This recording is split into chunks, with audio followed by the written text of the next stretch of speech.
see because people have different viewpoints here. I don't know. So I was just wondering, could you explain the significance of the polygon being simple?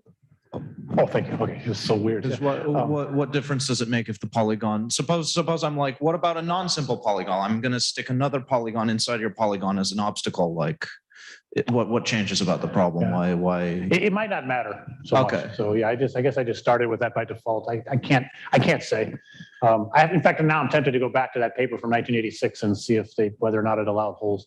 I think the computational geometers have scared me enough to always start with simple polygons and work my way up. So, but okay, I see. Fair enough. I don't think in this case it's going to cause trouble, but you know. Who knows? Okay, thanks.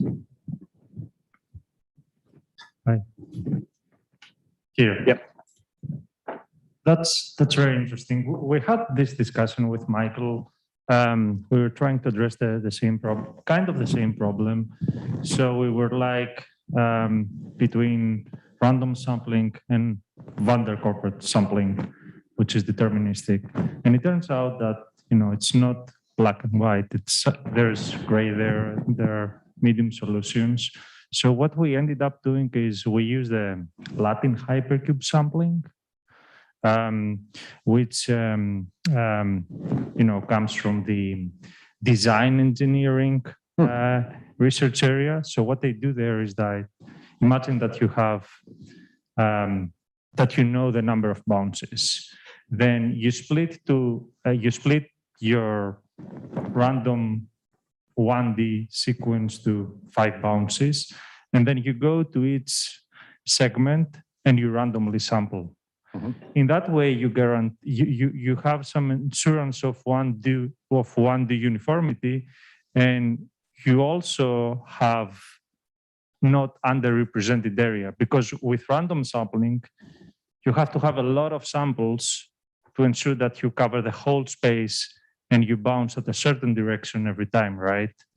While with Latin hypercube sampling, you can use this property, and then you can say that, you know, you have this 1D uniformity without underrepresented areas. So this is something you may want to look at, and it also works with conditional Latin hypercube sampling, meaning you don't have to define at the beginning how many bounds you want. You may have 5 bounds and then build a new design, a new Latin hypercube sample, given the previous Latin hypercube design you had. Okay, yeah, thank you. That's interesting. I didn't know about that. But also, when you were talking, it reminded me of, I've seen this kind of hybridization showing up in the quasi-Monte Carlo literature, where they'll do randomized quasi-random methods, which looks kind of like as if they cancel out, but they kind of don't. And there's like for example, I might want to generate a deterministic sequence on SO3, but I want to first generate a random element of SO3 to multiply in front of it. So that I could win at game theory and other things like, you know, adversaries and things like that, and make it more robust, but then still have the deterministic guarantees. And it sounds like you can get sort of the best of both, like that. Reminds me. And the idea is that, you know, in higher dimensions, if you don't have one dimension to pick, but you have higher dimensions, this Latin hypercube sample works really okay, well. Latin hypercube. Latin hypercube sampling or design. Yeah, thanks. Yeah. Okay, so we have time for 2 more questions. We'll go with Stephen and then with Noah. This might be, no, never mind, it's working, sorry. Maybe I'm ruining your problem, or making it not as interesting, but I was just thinking like of if you thought of when the robot moved, or it covered a swath, right? Oh. And then your only control is that you can decide like what angle you want to depart the wall. Yep. So and then you could also just like ask the question, like, what's the minimum number of wall bounces to cover the whole region? Yeah, that's interesting.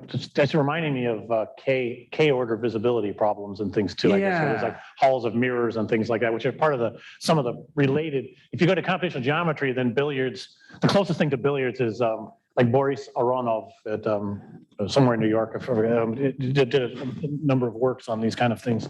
But you're adding thickness, so I'm not sure what happens there. Yeah. It probably gets really hard fast, I think. Yeah, yeah. We've Um, worked in some coverage problems, so that's why Okay. my mind okay. went there. But anyway, it's just a Yeah. thought. No. Interesting. Yeah. Okay, last question. So, Yeah, we started with these kind of things because we were fascinated by Roombas. Back in the days when they were a little bit dumber and mostly kind of zigzagged around, but they followed dirt piles very cleverly, and like wall following became dirt following, and it modified it into being no dirt, and it was really nice. But that's kind of how we started to look at these very simple bouncing strategies. And then I had some great Russian math friends who showed me these billiard problems and stuff too. so Yeah. the one that I was thinking is the van der Korput sequence is obviously only going to be defined on rational numbers. Or rather, it will only ever reach a rational number because there'll be 1/2, 1/4, not in this order, but 1/8. Yeah, a very special right. subset of them. And, Yeah. and Dense. so, Yeah. of course, it is dense insofar as for any particular number you are interested in, especially a particular real number, you can get arbitrarily close to it, but you're still ultimately relative to random sampling, which will get you any angle from 0 to 2 pi, you are restricted to an infinite, but also infinitely smaller subset of those angles. Is that going to impact the potential results in a meaningful way? Yeah, I don't think so. I think the main property you want is denseness of the sequence, and any sampling scheme you do, you can either run it for a finite number of iterations, or you can run it for an infinite number of iterations, which is still discrete. And so you're always going to have a discrete set of points. So whether or not they're rational or irrational, or we multiply them all by pi or do some other kind of thing, you're still stuck with it. So the point is that it's a sequence, which means discrete. It could be infinite if we talk about the limiting properties, and then it in fact needs to be dense, which means no open set left behind. Which left untouched, which for these kind of problems, people, again, if you want to look at the literature, you can look for the word topologically transitive, which is a weaker condition than ergodicity.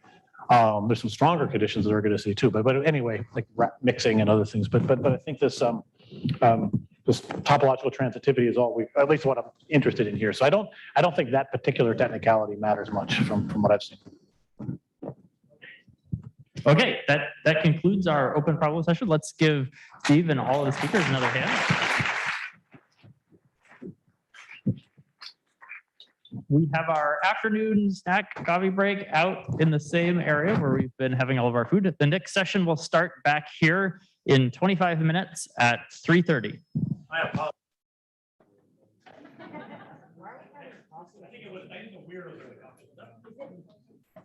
Are we trying to do the Arabic where we're have to like 30